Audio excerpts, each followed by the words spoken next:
Y tenemos el gusto enorme de tener el contexto del texto con el profesor Antonio Álvarez Mesta. Profesor, muchas gracias por estar con nosotros, lo recibimos con muchísimo gusto. El gusto es mío. Y ya que empleo la palabra gusto, quiero utilizarla para referirme a las artes. Las artes o tienen que ver con el gusto o no son artes. Las artes impuestas, las artes obligatorias, las artes como un arnés, o más bien como un arnés ortopédico, siempre son contraproducentes. Perdón que hable de mi experiencia personal. Yo recuerdo que en primer año de secundaria, en clase de literatura, un profesor bastante tedioso nos obligó a leer el Cid Campeador. Y yo dudo que a alguien en el grupo le haya gustado el Cid Campeador. Muchos años después, por propia iniciativa y encontrándome el libro en la biblioteca de mi padre, empecé a leerlo y me fascinó. ¿Por qué me fascinó? Primero porque fue un hallazgo personal. Lo impuesto siempre es fastidioso, lo obligatorio siempre es detestable. Y segundo, pues no estaba la intermediación de una persona que poco tenía que ver con el goce, con el deleite, con el gusto por la mejor literatura. ¿De qué estoy hablando? Estoy hablando de que las artes siempre valen por sí mismas, pero siempre nos dan por añadidura deleite. Busca primero el reino de Dios y lo demás se te dará por añadidura, dice una frase evangélica. Bueno, ya que hablo de un libro propio de la tradición cristiana, quiero referirme a un libro importantísimo en la India y es importante, relevante, trascendente para la humanidad entera, el Bhagavad Gita. El Bhagavad Gita, que forma parte de una obra clásica, el Mahabharata, una obra muchas veces mayor que la Ilíada y la Odisea juntas, más extensa, extremadamente compleja, ardua. Bueno, ahí aparece como una parte de esa obra, el Mahabharata, aparece el Bhagavad Gita, que se ha dividido convenientemente en 18 capítulos, pero que cualquier persona, sin mucha presión y sin cansancio, podría leer en un par de horas. Lo importante es reflexionar en el Bhagavad Gita. El Bhagavad Gita da el siguiente consejo: entrégate a la acción. Pon todo tu ser en la acción, sin estar ansioso por el resultado. ¿Y qué tiene que ver con lo que dije anteriormente? Bueno, busca primero el reino de Dios y lo demás se te dará por añadidura. Aristóteles, el estagirita, el hombre que llevó la filosofía de Grecia y por extensión del mundo de su época en el siglo IV, antes de la era cristiana, y que es un autor ya intemporal o atemporal, mejor dicho, Aristóteles creó una palabra que malamente se usa en la actualidad con otro significado muy diferente. ¿Cuál es la palabra? Entelequia. Si usted busca entelequia en un diccionario, va a ver como algo de difícil o imposible realización, un proyecto quimérico, una ilusión sin fundamento, algo francamente irrealizable. Pero ¿cuál es la etimología de entelequia? Entelequia es lo que tiene el fin en sí mismo. Recientemente, dos queridos exalumnos de la Escuela Preparatoria Carlos Pereira se pusieron en contacto con este servidor. Vaya que ha llovido desde que ellos fueron mis alumnos. Ellos terminaron su bachillerato en el 93. Hablo de Jesús Armando Tovar, un eminente arquitecto. Hablo de Eduardo Cermeño, un ingeniero industrial, ambos con estudios de posgrado, ambos emprendedores. Se pusieron en contacto con un servidor para invitarme a tomar un café. Yo lo diferí. Dije, hay que esperarnos a la vacuna yo soy un viejito que requiere ciertos cuidados, pero he tenido contacto con ellos por medios digitales y se ha dado una conversación. Y Jesús Armando Tovar, que es un arquitecto cuyos textos yo leí religiosamente cuando los publicaba en la revista Siglo Nuevo, textos sobre arquitectura. Yo di una clase de apreciación arquitectónica, aunque usted no lo crea, en una universidad. Me hizo una pregunta. Él había participado en una discusión, el arquitecto Tovar, de que por qué leer clásicos.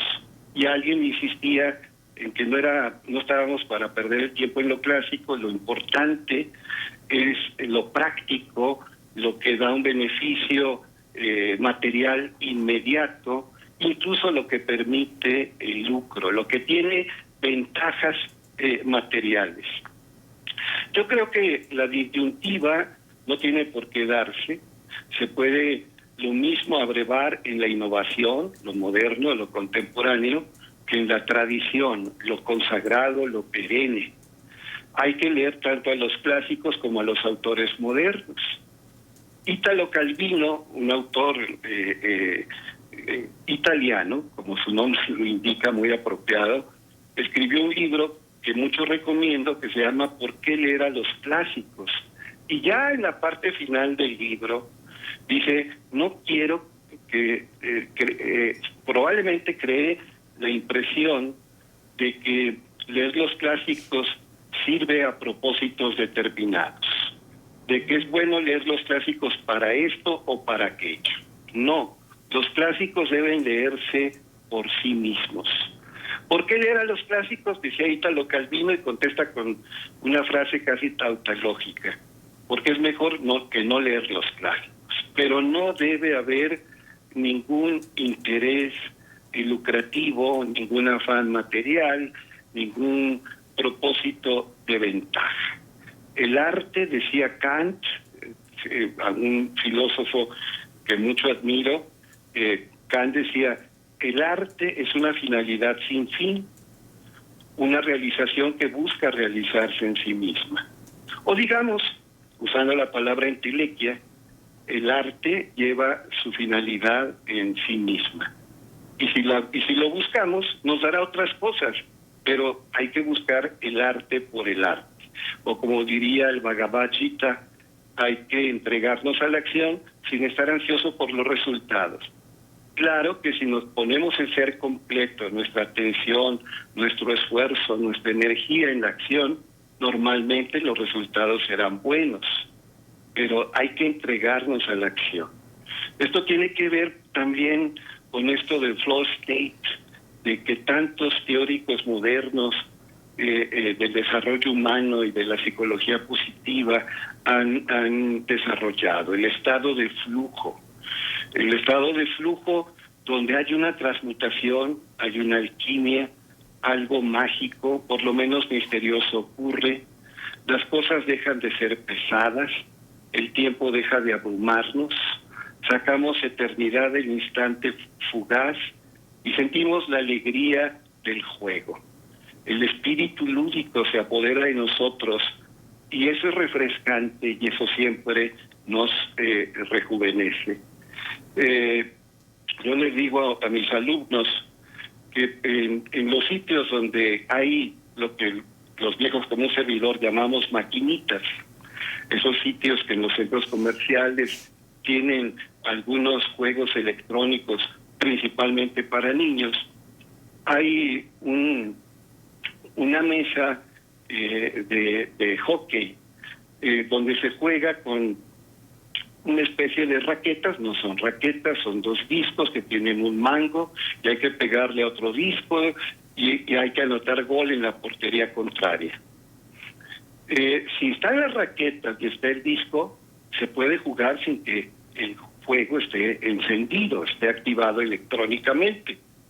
Pero maravilla de maravillas, si el juguete o el juego está activado y funciona como fue diseñado, el juego es mucho más emocionante, más agradable, menos fatigoso, porque pareciera que el disco levita. Bueno, pues lo mismo pasa cuando ponemos el ser en la lectura, cuando ponemos el ser en el trabajo, cuando ponemos el ser en lo que estamos haciendo.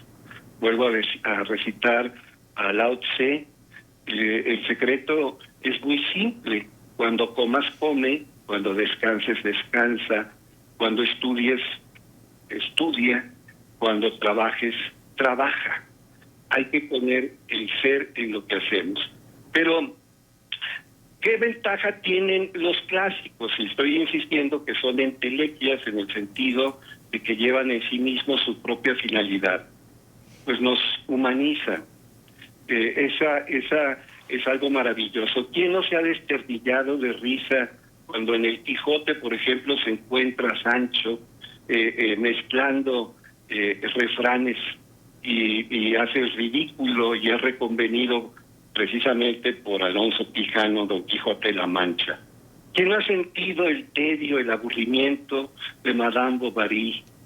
¿Quién no ha sentido la culpa del protagonista de Crimen y Castigo? ¿Quién ha ansiado la vida retirada de Fray Luis de León?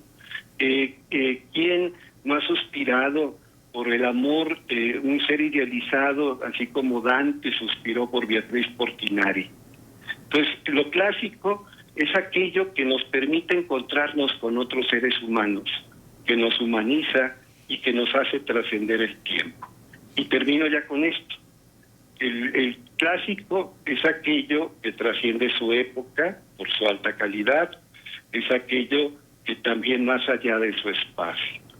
Antes, las dificultades para que una obra se divulgara y perdurara eran la distancia. Había caminos peligrosos llenos de bandidos, había guerras, había depredadores, etcétera.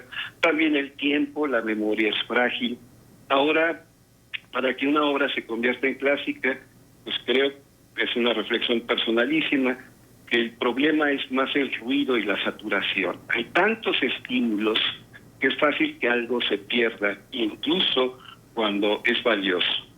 Pero démonos el tiempo de encontrarnos en esa búsqueda, de hallarnos a nosotros mismos al detenernos, al crear tiempos.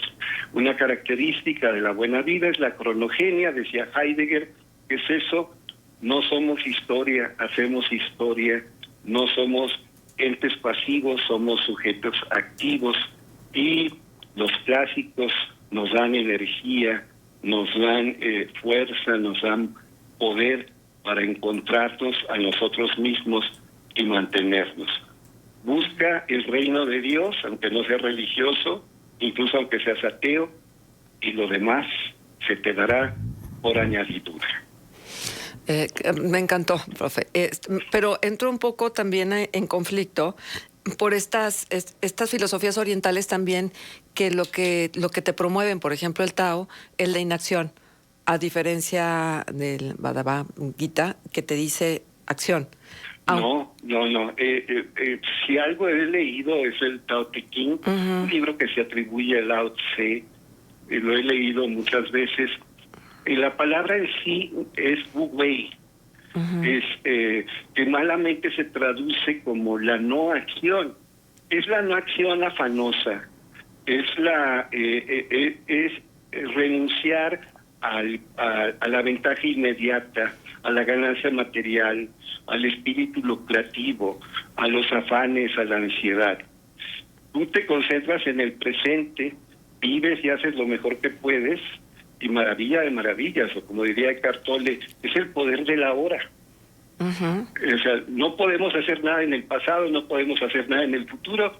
Pongamos el ser aquí, ahora y contigo. Pero hay un principio que te dice, si no sabes qué hacer, no haga nada.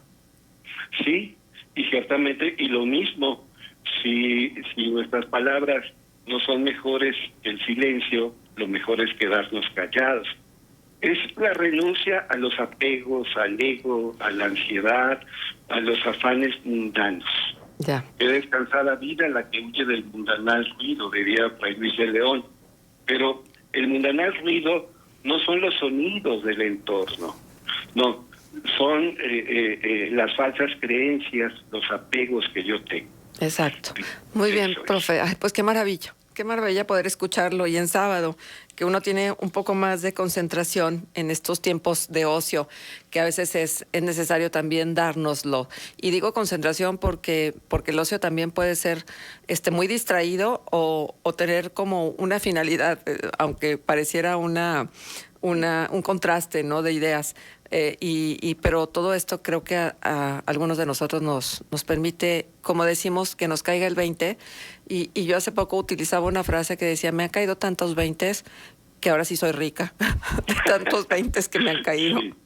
Muy bien, profe. Pues muchísimas gracias, que esté muy bien, a seguirse cuidando, y aquí nos encontramos, si Dios quiere, el próximo sábado. Por supuesto. Un abrazo. Hasta luego. Gracias. Nuestro querido profesor Antonio Álvarez Mesta, del cual aprendemos y aprendemos y aprendemos y seguimos aprendiendo. Son las 9:06, vamos a ir a la pausa. Regresamos porque vamos a hablar sobre el arranque de campañas. Vamos a hablar con Jesús de León Tello, presidente del Comité Estatal del PAN en Coahuila, con Rodrigo Fuentes Ávila, presidente del Comité Estatal del PRI en Coahuila, y con Hortensia Sánchez Galván, representante de Morena en Coahuila. Quédese con nosotros. Contextos.